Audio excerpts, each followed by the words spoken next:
Avant de commencer ma journée à l'hôpital, en tant qu'aumônier, j'ai souvent pris l'habitude de prendre de longs temps de silence le matin. Je me sens peu capable d'aller à la rencontre de personnes souffrantes. Mais petit à petit, j'ai constaté que le silence extérieur devenait intérieur et qu'il était possible de garder un cœur silencieux pendant les visites. Ce silence profond entraîne aussi la personne malade vers l'intérieur, vers ce qui l'anime et la fait vivre. En remarquant ce bienfait, j'ai commencé à m'interroger sur le rôle du silence dans le prendre soin du malade à l'hôpital. Il m'a fallu un peu de temps pour comprendre que le silence était un allié de l'aumônier à l'hôpital et du visiteur de malade.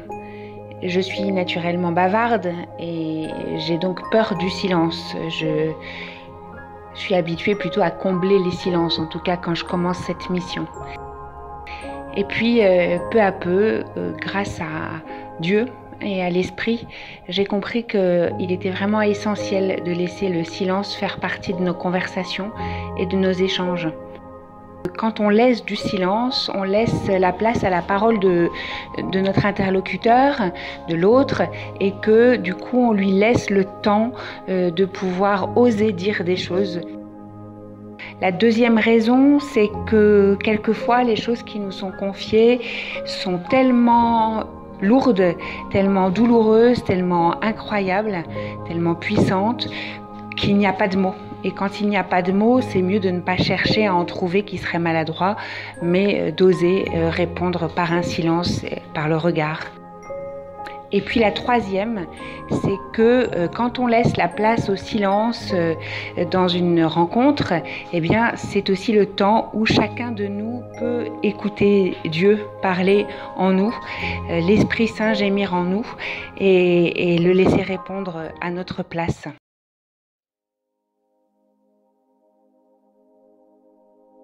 Bonjour, je m'appelle Françoise et je suis aumônière aux cliniques de l'Europe à Bruxelles.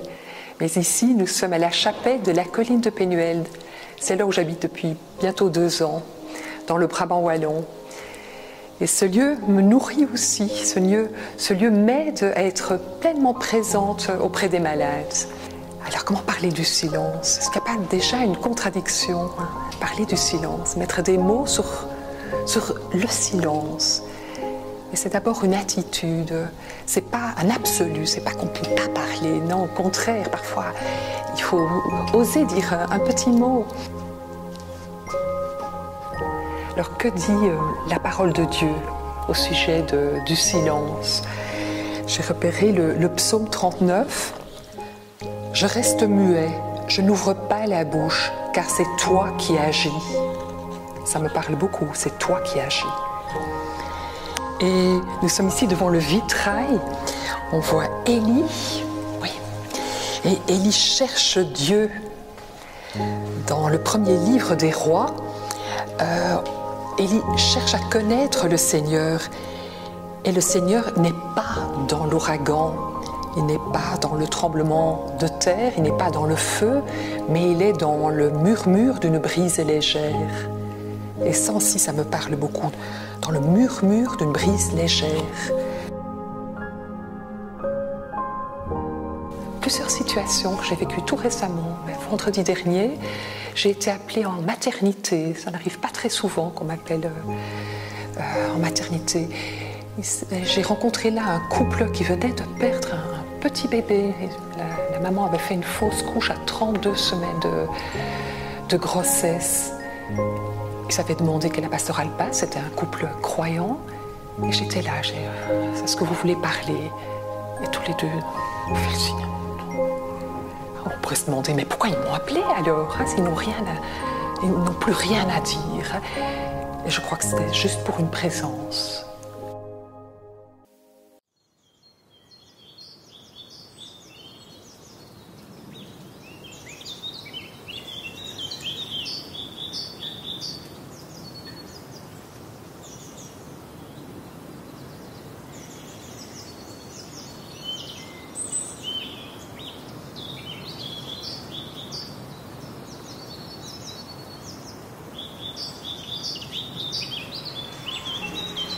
Tu t'es révélé à elle dès son plus jeune âge.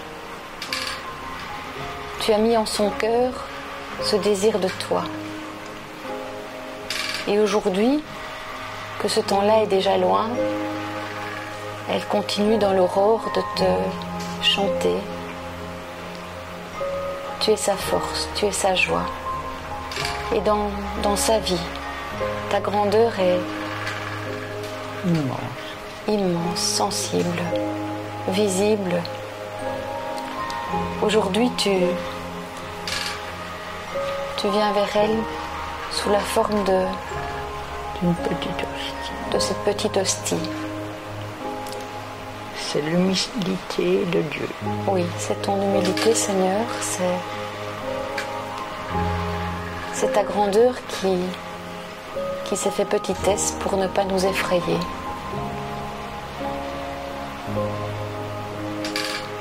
Toi qui viens nous rejoindre à l'intime de notre liberté, de notre désir. Monique, voici l'agneau de Dieu qui enlève le péché du monde. Seigneur, je ne suis pas digne de te recevoir, mais dis seulement une parole et je serai guéri.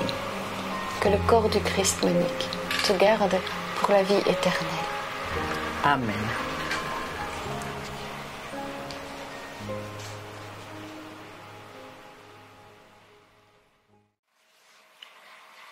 Nous sommes tellement tout petits devant Dieu. Nous ne sommes rien sans lui.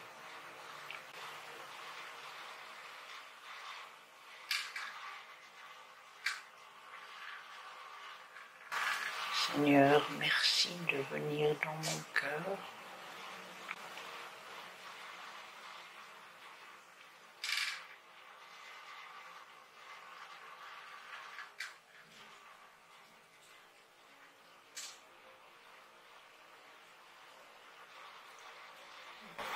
Et que ta miséricorde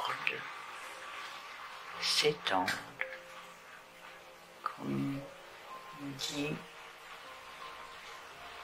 la Bible, s'étende d'âge en âge.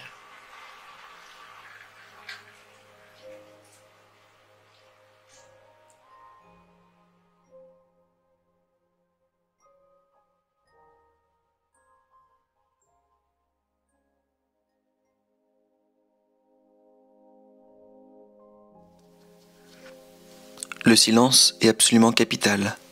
Silence de vie, silence de l'action, silence des rapports mutuels. Ne jamais faire de bruit avec soi-même. Le silence n'est pas une consigne, mais un rayonnement, une présence, un vivant, une personne. C'est la personne de Jésus, elle en qui habite corporellement la plénitude de la divinité. C'est elle qui est au cœur même du silence de l'aumônier devant la personne souffrante.